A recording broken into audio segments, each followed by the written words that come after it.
watermelon lady. Tastes like candy flavor, lip balm. She in a hotel room. Lime green brown with a hot pink gone. 10 shots of Hennessy. Boy, she about to catch a strong arm. All sitting in your hall, early 90s front row. Mac a mess hood to get my root on. And running off at the mouth. That's a good way to get your top blown. I do this for the old folks and the young kids in the group home. I'm Peter, Jerry, Lumpkin, Silver War Coat, bringing my troops on. Holy moly, I got Freddy Cool riding boots on. You know the earth was made in a few days, yeah. By fire, a little air and a little rain, yeah. You bitches think it's cool to just get paid, yeah. Grow big, go big. And that's one thing I used to talk to my students all the time. Mr. Boyd, this is just one of those things. I forgot to turn my homework in, Mr. Boyd, but I didn't have a chance to do it last night because and I was like, well, I'm looking up that phrase now because it's bothering me. But ignorance of the law.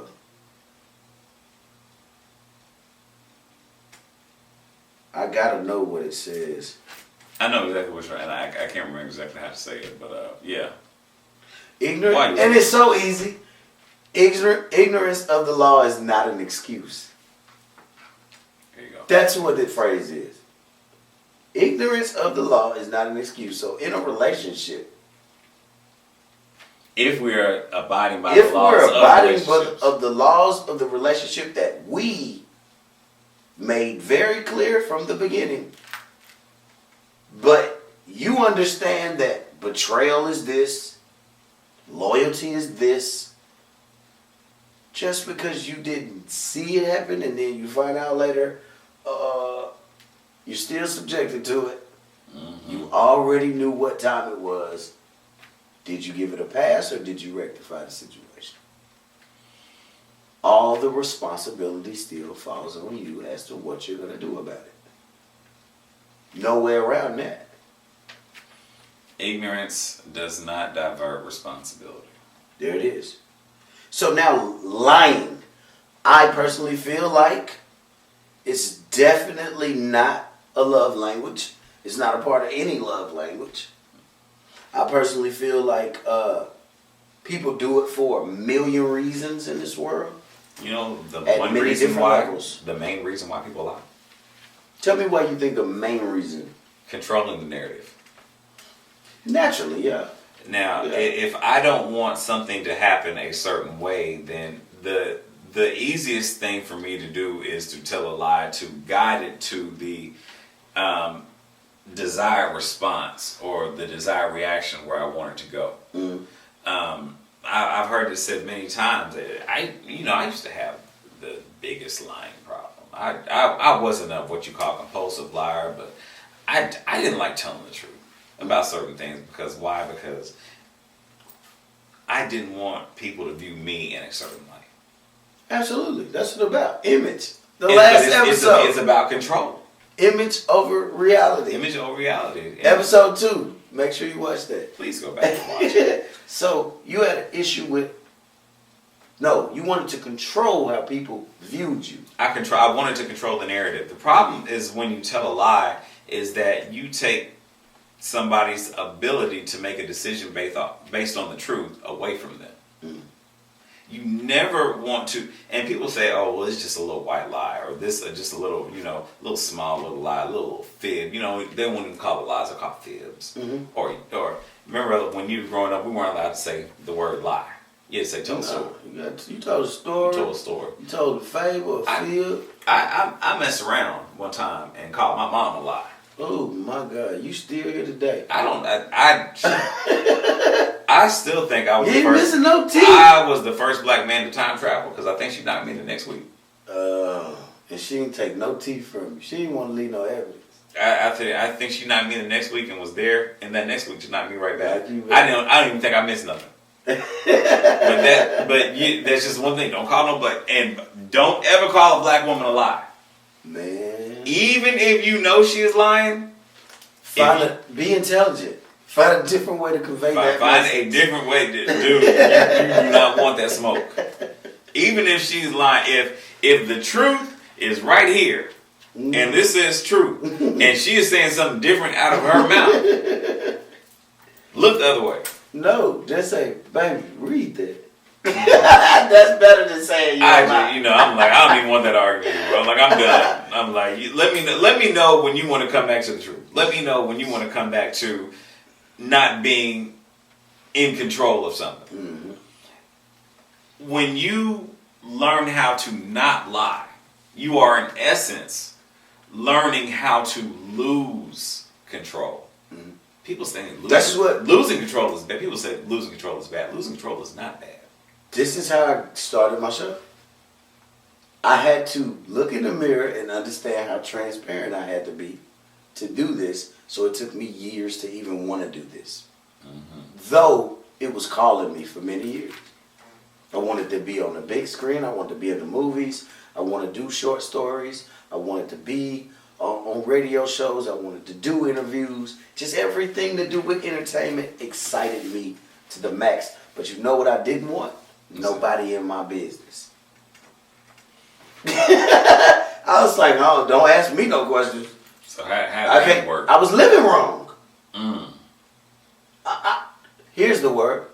I wasn't ready to be that vulnerable. I was not ready to be vulnerable. Ooh, there's a 5-cent word. Vulnerability.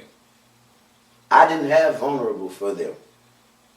If I could have gave them vulnerable... What is vulnerability then? The relinquishing of control? Absolutely.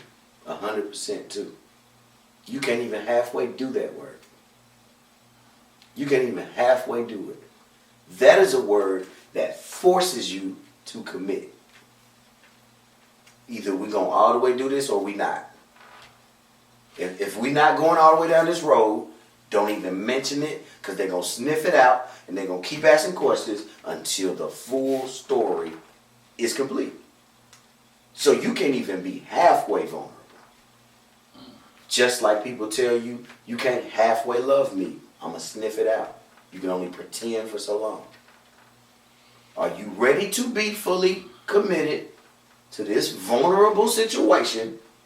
Because that's what a relationship is. You're opening the doors for somebody else to enter and look around up under every crevice, every crack, see every flaw. You see what I'm saying? Mm-hmm. That's what you're doing. You're a glass house. Are you ready to commit? A small word, big definition. I used to say as a teacher, it's like I don't too much care for big words, but I hit the small words with big meanings. I'm trying to tell you. Love, commit, single, married, divorced. They ain't the longest words, but they have the long effect on your life. Ooh, and I know some of y'all is ready to start chomping at the bit right now. That's another episode. Mm-hmm. What is being single? What is being divorced? Mm-hmm. What is being married? What is being in a relationship? What are the standards of relationship? What are the levels of relationships? So I've heard the phrase, love is pain. Do you agree or disagree with that statement and why? Love is pain. I'll tell you what I think about that phrase. That's a full-fledged lie. I think it's misguided. I think that phrase was made up by somebody that was genuinely trying to motivate somebody, but they misguided them because love is pure. It doesn't lie. Love actually stimulates everything good and heightens it as you go. Like I think of the woman. The woman multiplies everything as long as you nourish her. That's how I think about love. How I think about God. He gave it to me. Now I regurgitate it. So love is pure. Now my emotions, how I'm living, decisions I make, with free will, all of that, it gets in the way of pure love. It'll stop you from loving and have me telling a girl, I only said that because I love you. That's a lie. I said it to hurt you and to stop you from finding me out. I'm gonna put the tuxedo on the pig like we talked about last Yeah, and call it tuxedo love. on the pig and call it love. You know what I'm saying? But anything pure that I've done, anything genuine I've done, people felt it before I finished doing it. Because it was so pure.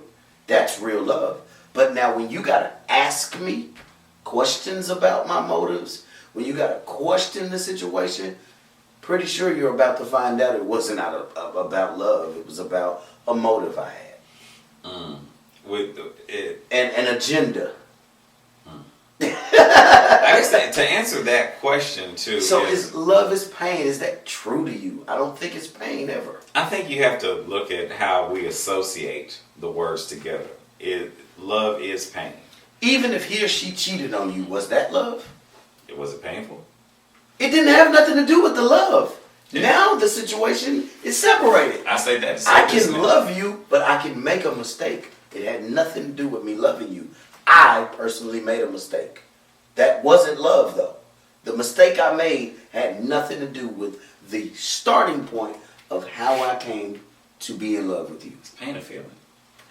It's pain and feeling. Pain is an emotion that... Just like happiness. Yep. Anger. A thought. Sadness. That can come pain. and go. Yeah. So, but pain can also be a feeling. It can also be a feeling. So, I guess if I'm trying to relevate it on another term, I don't even know that's a term, by the way. Love, I'm just going to break it down as the English teacher would do. Love is pain. Now, I've also heard the adage that pain is productive. Can be. So if love is pain and pain is productive, then love is productive. Love can be productive. Can be. See, that's why I want to differentiate. See, people want to say love is this. Because it can be, but it is not. That is one aspect of it. The word is makes it definitive. It makes it definitive, but see, and it doesn't have to necessarily be. It could be linking. Mm. You know, we're linking this to that. We're linking this adjective to that adjective, or this noun to that noun. Let's see. If we're talking about love, we're not talking about the idea of loving. We're talking about love within itself. Mm. The idea of love is the idea of pain, and so many people think that it has been brainwashed that if I'm not experiencing pain, then I'm not experiencing love. There's something wrong with my relationship. There's something missing. I need to go out and feel what it is to be alive. I need this man to beat me. Mm. I need this woman to cuss me out every chance that she gets. We ain't arguing. Somebody lying. Some people don't know what a good woman is because they weren't raised by one. Some people don't know what a good man is because they weren't raised by one. Or they never heard a real man speak. They only heard men moan in their ear. And so these toxic relationships then give us a definition, albeit a false one, of what we consider to be love. Mm.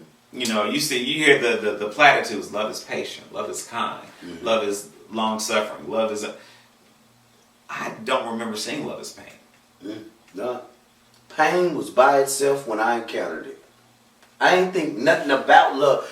The girl I loved, when she committed the crime she committed against me and those, and when I say crimes, ladies and gentlemen, no jail time type crimes. I'm talking about the things that hurt my heart. Nothing about love was there. It was more confusion. Like, how did we get here to the disrespect? I associated it with all the negative things. Disrespect, no appreciation for anything I've ever done for you. No, you haven't given me the time to explain why I did what I did. We're not communicating. But I never said you don't love me. Or you did that because you love me. Like, love was the last thing I thought about. So if love is pain, why is love the last thing you think about when you're going through it? Me personally. But other people, they equate the absolute worst with love because of It's they've been toxic. subjected. They've been subjected to that type of influence. It's that toxicity. It's think about the music that we came up listening to when we were young. Wait a minute, man. I love No Vaseline by Ice Cube. Wait a minute, man. NWA was fire. Hold on, man. Luke Skywalker, they wasn't trying to break us up.